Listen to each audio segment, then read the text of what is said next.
Welcome to the Depth Dive. We've got some fascinating stuff to unpack today about societal control. You've sent over some really interesting material. It seems like you're particularly interested in how these power structures, governments and the like, use things like culture and economics to exert their influence. So, expert speaker, what are your initial thoughts on all this? Yeah, it's a really dense exploration of how control can manifest Mm.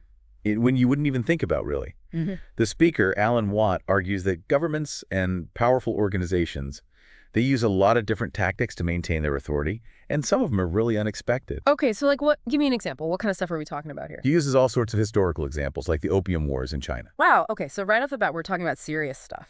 Yeah. It is, and it kind of speaks to Watt's whole point about the weaponization of drugs. By flooding China with opium, the British Empire was basically able to weaken their resistance and gain a strategic advantage. So Watt suggests that this tactic of using substances to pacify and control populations, it's still happening today. Hmm. Interesting. So it's not just about personal choice or addiction. He's saying there's an actual strategy behind it. Exactly. He argues that the normalization of drug use, especially among younger generations, Hmm. it can have a similar effect, make people more docile, less likely to challenge the status quo. I see. He specifically points to Australia as an example, right? I remember reading that. He paints a pretty vivid picture of what he sees happening there. He does.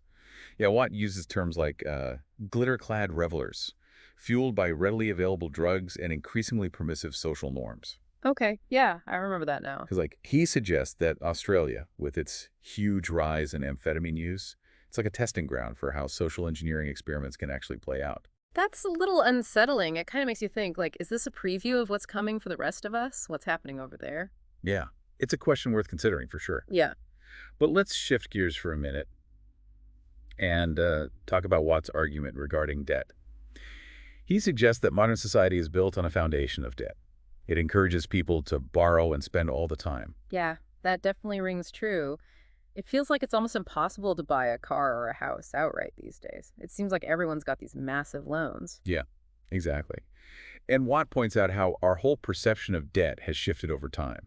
Usury, which used to be considered like a major sin, it's become totally normalized in modern finance. Yeah, it's like we've just been conditioned to accept it as a normal part of life. Right? And it's not just about those big purchases either. Think about convenience cards and loyalty programs. They offer discounts and rewards, sure, but they're also collecting data on our spending habits. Hmm. And it just further entrenches us in the system. So we're basically trading our privacy and financial freedom for a few points and perks. It's like this subtle form of control. Exactly. And this whole idea of subtle manipulation, it connects to Watt's point about entertainment. Oh, yeah, right. The whole bread and circuses argument. That's it. He draws a parallel to that Roman concept of bread and circuses, where the ruling class kept the population content and distracted with food and entertainment to prevent any unrest.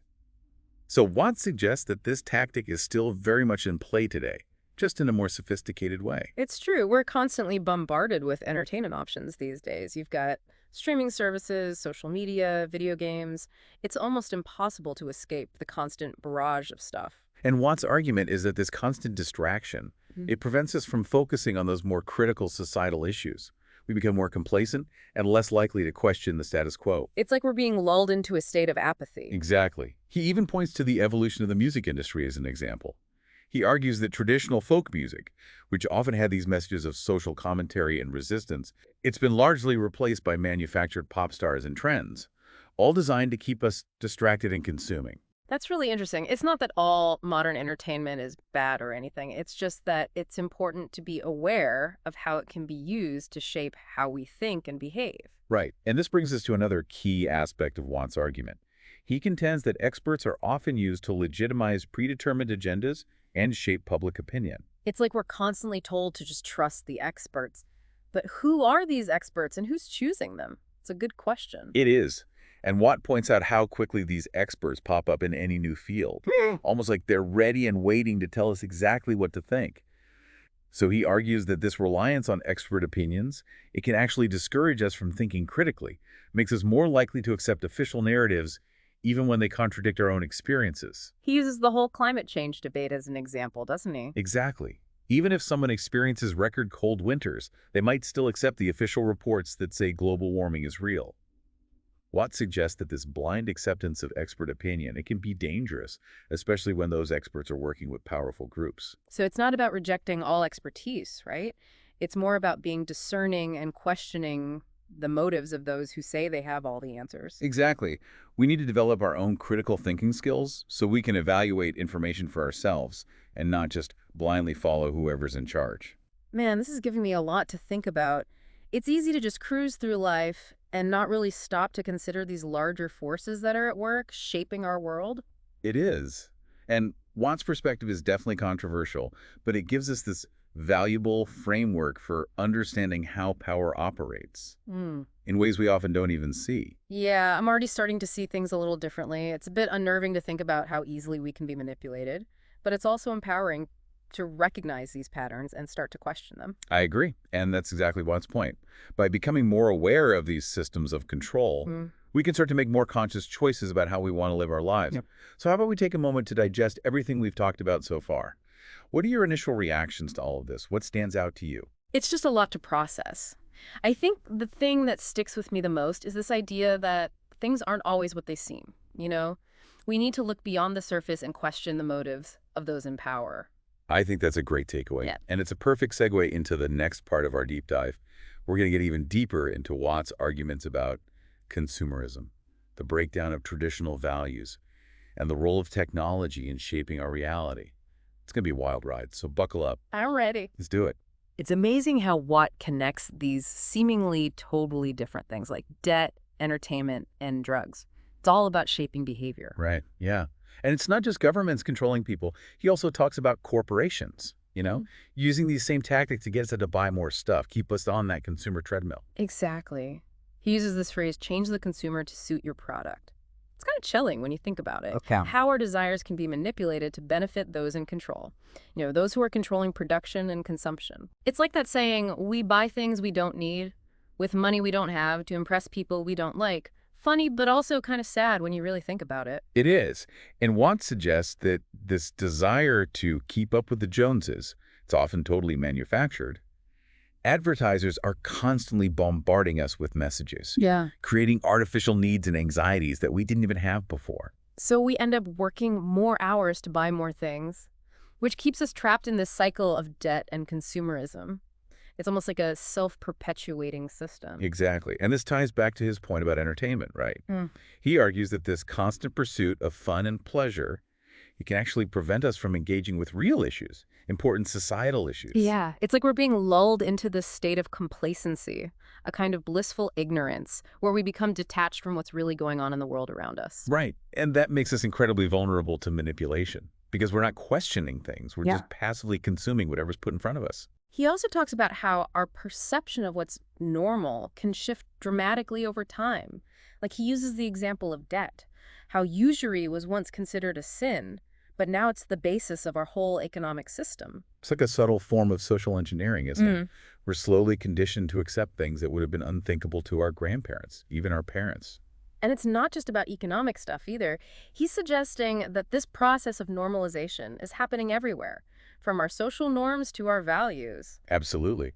Like he talks about the normalization of drug use, especially in places like Australia, which he seems really concerned about.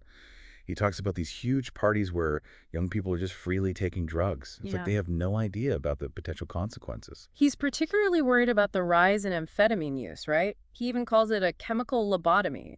That's a pretty intense statement. It is, and it shows how strongly he believes that widespread drug availability can really damage individuals and society as a whole. He even suggests that some groups are pushing these trends on purpose as part of this big plan to reduce the world's population.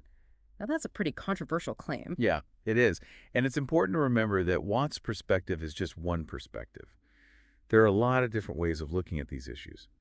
But regardless of whether you agree with his conclusions, he's definitely raising some important questions. For sure. Like, what are the long-term consequences of all this, of this normalization of drug use? And who stands to gain from these trends? Exactly. And it all connects back to his concerns about the role of experts in shaping what the public thinks. He argues that experts are often presented as neutral, like they're just giving us the facts. But the reality is, their opinions can be influenced by powerful people, by those in power. Right. He brings up climate change as an example, suggesting that maybe the official story we're being told about climate change doesn't capture the whole picture, the complexity of the science and the range of opinions out there. He's basically encouraging us to question everything experts say, even those who seem super credible, and to learn how to think critically for ourselves so we can evaluate information on our own. So, how do we balance this need for expertise with the need to think critically? It seems like a tough balancing act. It is. And Yeah. Watt doesn't give us any easy answers, that's for sure. But he does say that the first step is awareness. We have to recognize how we're being influenced and manipulated, even in subtle ways. He wants us to be more conscious of what we're consuming, right? Both in terms of information and entertainment. Pay attention to the messages we're being bombarded with and critically evaluate where those messages are coming from, what the agenda is. Exactly. It takes a willingness to really engage with ideas that might make us uncomfortable, to challenge our own biases and step outside of our echo chambers, those comfortable bubbles we create for ourselves. It's not always easy to do that, but it seems important now more than ever, especially with the amount of information coming at us from all directions these days. It is. And this brings us to another important point that Watt makes: the power of community. Oh yeah, he talks about how finding your tribe can make a big difference. Exactly. He suggests that by forming strong bonds with people who share your values, people who are also questioning and thinking critically, it creates a powerful support system. Makes sense. When you feel isolated, it's easy to feel overwhelmed by these huge forces. But when you come together with others, you can share information, support each other, and build real power. Collective power. Exactly. That collective power can be a real antidote to the forces of manipulation and control that Watt's talking about. It helps us resist the pressure to conform and to create alternative narratives that reflect our own values and what we want to see in the world. It's a hopeful message for sure, but one that takes courage and commitment. It's like a call to action, an invitation to step outside of our comfort zones and be active participants in shaping the future. And as we move into the final part of our deep dive, I want you to think about what really resonated with you from Alan Watts' perspective. What were the big aha moments for you? What insights or challenges stood out? And what questions or concerns do you have? Because this isn't just about understanding Watt's ideas, it's about applying them to our own lives and figuring out how to move through this complex world in a way that feels authentic and empowering. I gotta be honest, all this talk about societal control, it's kind of got me feeling a little overwhelmed. Like if all this stuff is really as ingrained as Watt says, is there any way to break free? Is there any hope? Yeah, I know what you mean. A lot of people feel that way after digging into Watt's work. It can definitely seem kind of bleak. But it's important to remember he's not saying this is how things have to be. Mm. He's just giving us a different perspective, a way of seeing things. It's up to us to decide what to do with that information. So where do we start? He talks a lot about awareness, but what does that actually look like in real life? Like how do I apply that to my everyday life? It starts with paying attention to all the influences around us. Like next time you're watching TV, don't just zone out during the commercials. Really look at them and think, okay, what need is this ad trying to create? Do I actually need this thing, or am I being manipulated? Right. And I guess that applies to social media too. All those influencers showing off their perfect lives and the latest gadgets. It's so easy to get sucked into that whole comparison game. Exactly. And think about the news you read or watch, too. Who's writing it? Who's presenting it? What are their biases? Are there other perspectives that aren't being shown? He also talks a lot about critical thinking. But like, if someone's never really thought about these things before, where do they even begin? Just start questioning things. Don't take anything at face value, especially when it comes from people in authority or those so-called experts. Look for evidence, consider different points of view. Don't be afraid to form your own opinions. It seems like it takes a lot of work, though. Can you really question everything all the time? It seems exhausting. Well, you don't have to question everything, but be mindful. Pick your battles, Focus on the issues you really care about.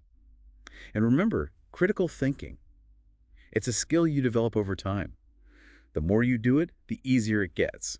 You mentioned before that Watt talks about the importance of community. How does that fit into all of this whole resisting control thing? When you're with people who share your values, Mm. people who are also questioning things, thinking critically, it creates a support system. It helps you stay motivated. So it's not about isolating yourself, trying to fight the system all alone. It's more about finding your people, building something together. Exactly. It's about collective empowerment. When you realize you're not alone, when you see that others are skeptical too and want something better, it gives you strength to resist and create real change. That's actually really encouraging. It's easy to feel powerless when you think about how big these systems are, but remembering the power of collective action, that gives me hope. That's what's so great about Watt's work. Yeah. Even though it can be pretty dark, it ultimately leads to empowerment. Because once you understand how these forces work, you can start making conscious choices. You can choose to buy less, to support good companies, to get involved in your community, to question the stories you're being told. So it's not really about breaking free from the system. It's more about changing the system from within. I like that. It's recognizing that we're not just pawns in this game. We're active participants, and we have the power to change things. Well, this has been a really eye-opening deep dive. Challenging, thought-provoking, and definitely empowering. Thanks for taking this journey with me. Absolutely. And remember, the world is constantly changing. We have the power to shape it together and as individuals. So let's use that power wisely.